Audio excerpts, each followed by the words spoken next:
Are you wondering what the heck is going on with your Pinterest analytics? If so, you are not alone. I'm going to dive into all of those reasons and how to fix it. Hey, my name is Jen Vasquez. I'm CPO or Chief Pinterest Officer at Jen Vasquez Media, and I guide hyper busy female service providers to create one streamlined, simple marketing workflow that includes Pinterest marketing through my agency by helping entrepreneurs to hand over their Pinterest so that they could focus on their zone of genius. And I'm also super passionate about providing free education right here on my YouTube channel. So definitely like or subscribe if you want to be notified when my videos come out once a week. So let's jump right in because I'm sure you might be frustrated like many others.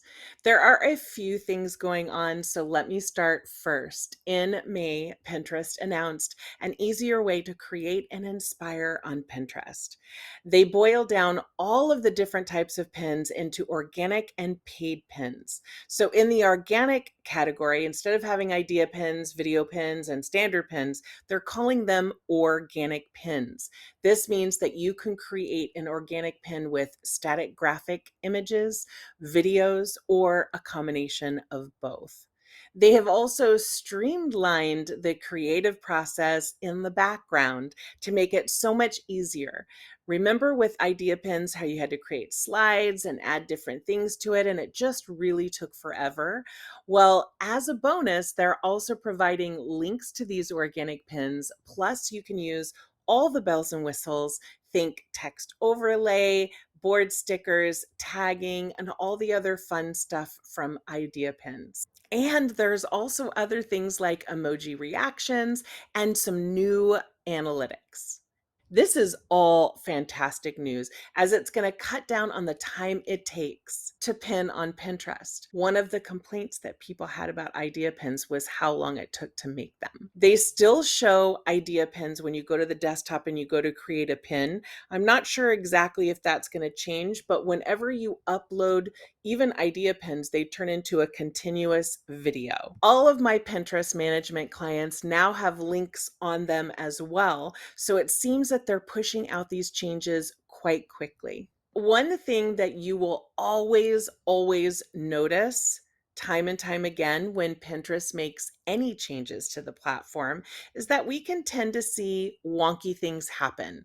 I call them blips. There's analytic blips, or things get wacky, or things look weird. And as wacky as they are, it just means growth for Pinterest. And I firmly believe that every change that Pinterest makes, it is ultimately to be a better experience for the person who is pinning things on Pinterest.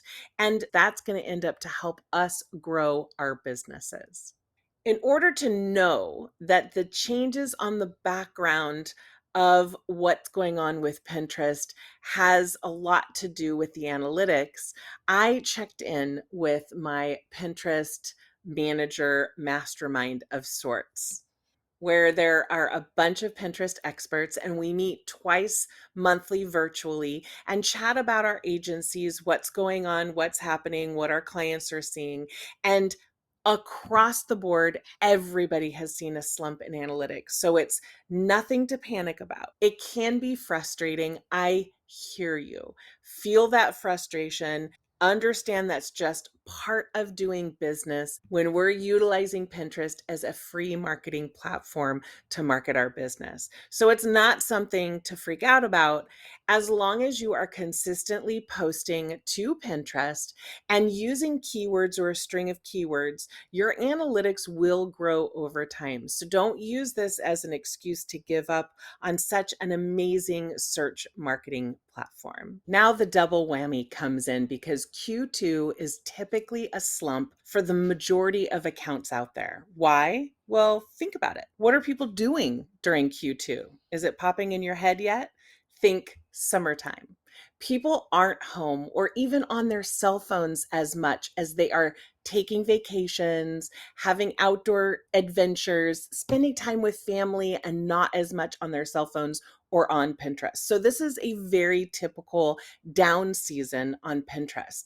You can view this month last year and you'll typically be able to see that it is a downturn for you as well. What I advise my clients to consider is to take a look back at last year and see what was happening then. Most people will see a slump, but what you should also consider is how much growth that you've had over that last year. I bet your numbers are up year over year. I provide analytics for all of my Pinterest management clients each month.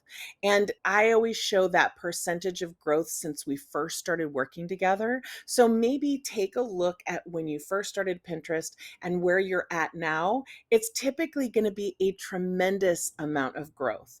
The thing to focus on when it comes to analytics on Pinterest is consistent growth over time that comes from using keywords and a string of keywords that you found on Pinterest that your clients use to find your type of content, and to consistently pin daily, even if it's just one pin a day. Now, I have something special for you, and the good news is it's free.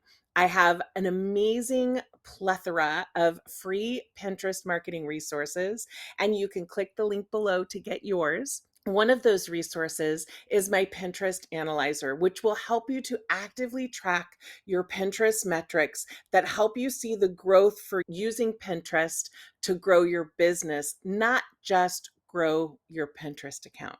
Which analytics are really good for measuring that are outbound clicks and pin clicks. So definitely watch the next YouTube video that Pinterest refers to you, but I would love to hear from you in the comments. What are your Pinterest analytics doing? Are you frustrated? Let me know and perhaps I can help.